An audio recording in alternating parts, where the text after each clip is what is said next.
আচ্ছা আপনি বিদেশ থেকে আইছেন ভালো কথা, তাই বলে সবার জন্য এত কিছু নিয়ে আইতে কেন? মাথাটা কই? মানে মানে হলো এটা কি বললাম পারো? আমি সৌদি থেকে এত বছর পরে আসছি। সৌদিতে 2 হাতে টাকা কামাইছি।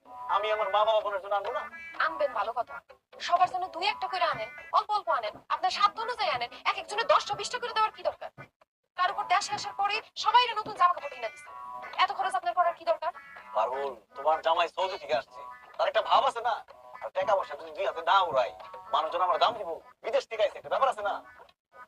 আর টাকা পয়সা তো কামাইছি খরচ করার লিগে। বুঝছি, তুমি ভাবছো খালি আব্বা আম্মা বোনের জন্য আছে, তোমার জন্য কিছু আনি নাই। তোমার জন্য আছে সবচেয়ে বেশি। 1 ডজন সাবান, 10টা শ্যাম্পু, 10টা লোশন, তোমার কানের স্বর্ণের দুল, গলার স্বর্ণের পেইন, বডি স্প্রে সেন্ট, এই লাক্সারি যা যা আছে সবই তোমার। আমার এসবের দরকার নেই। আপনি এতদিন পর দেশে আইছেন, আমার আপনার দেখেই খুশি। আসেন খাইতে আসেন। মজা তো পাচ্ছ। মানে কি রান্না